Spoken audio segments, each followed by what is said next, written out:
Hey everybody, Shawn Tubbs here. Today I want to do a quick video for you guys showing you how I would dial in a solo sound on the Revv G3 pedal. Now the way I thought I would approach this is I'm going to stick to a bridge position tone on my PRS McCarty guitar. I'm going to use the Revv D20. I am using the Torpedo embedded direct out on this, and I'll let you know what cab I'm using because I'm actually not sure. I guess I should have looked, but... And what I thought I would do is I just recorded a basic kind of rock track. It's like 20-30 seconds. It's got, you know, big guitars panned left and right, crunch guitars. It's got loud drums. And the reason I did that was to show how tones change inside and outside of a mix. So for instance, right now, so that's just the D20. I'll turn on the G3. Now I'm going to keep the G3 in the blue mode of aggression. So normally I would just start dialing a tone. And the big mistake a lot of guitar players will make is they'll go for a big tone. And that does sound great. It's not too toppy. But is that going to sit in a track? So that's what we'll try. I'm just going to go ahead and roll this track and play along with it and just see what that tone actually sounds like within a track.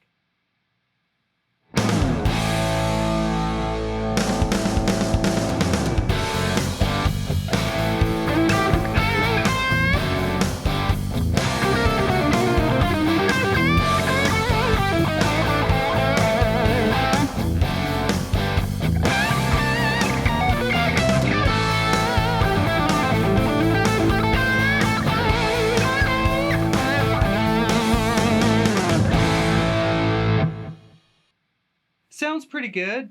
I feel like I would actually like to use a little bit more gain, but I know if I run more gain, I'm going to need to turn the low end down a bit. So I'm going to turn the gain up, I'm going to turn the bass down a little bit, and I'm going to add just a little bit of treble. I'm going to leave the mids alone for now, and let's see what that sounds like.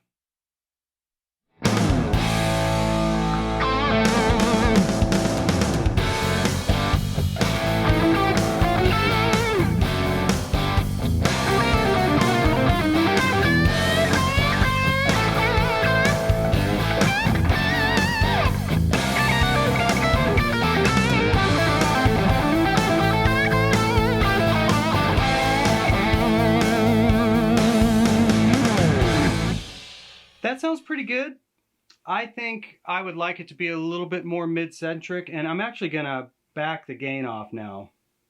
Just a little bit, just hearing it within the track. Now, obviously, this is just my personal preference. It's you know, what I'm trying to educate you on mainly is how your solo sounds sound differently in a track as opposed to by themselves, and how to dial that in. Now, the delay you're hearing is being run on the television set over there. And I'm not going to really get into that. There's tricks you can use for delays to tweak things in, especially within a mix. But for now, I'm just going to leave that delay static and just keep tweaking on this. So let's go a little bit more mid-centric.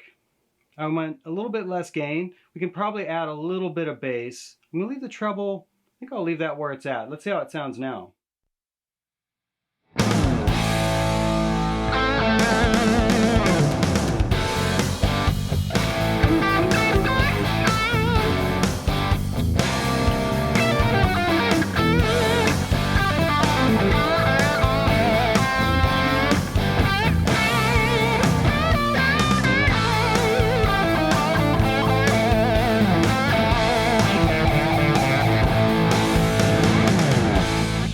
Now that's certainly a brighter sound. Sorry, I'm just glancing over to make sure I don't think I did. Thought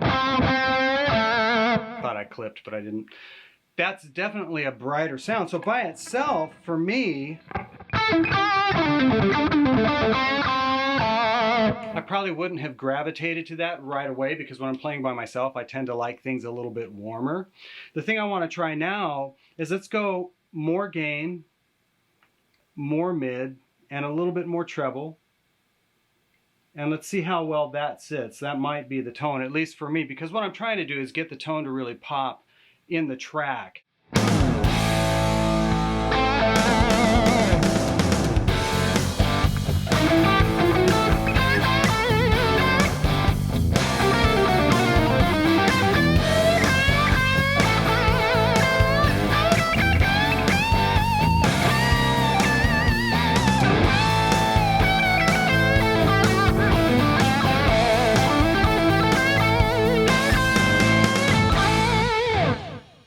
I like that. It's got a pop factor to it.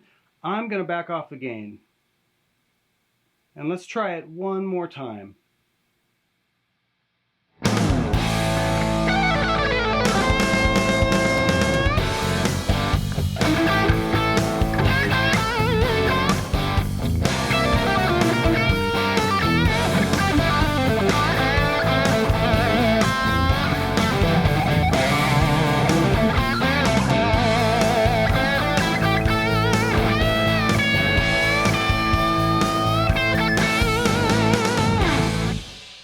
Sorry, I'm playing kind of sloppy. I'm just trying to kind of tweak as I go, but I think that sounds good. I think that's got a bit of a pop to it.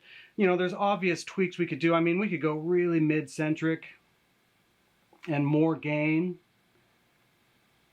and we could check that out.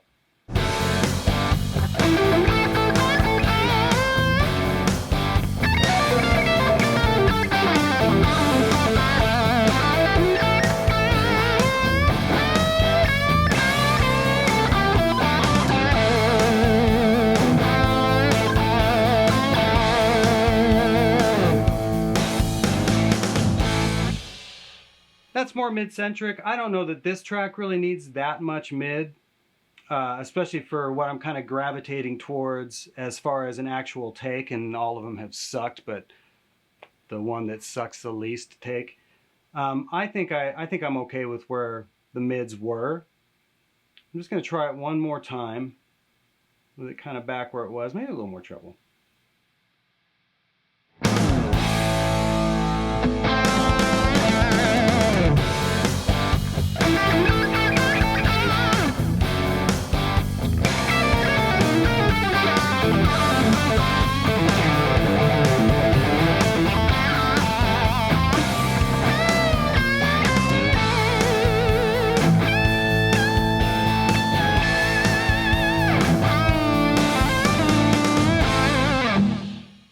That sounds pretty cool. And once again, that's the whole idea, is to be willing to listen to what's happening within the track.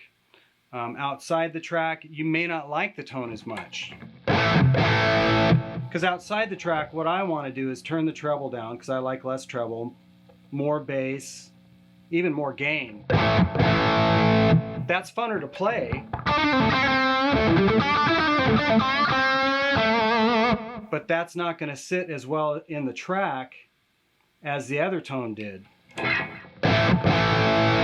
Brighter, it's got a sweeter top end, maybe a little bit harsh if you're just sitting and playing, but that's the whole point behind this video, is just to kind of educate players on how to really listen within the track. And even if you're not on a session, you're playing, you know, with the band. That's another way to really gauge how things are sounding, because and sometimes you'll think, oh, I've got plenty of top end, this is so glassy, and then when you play with a band, it's all gone.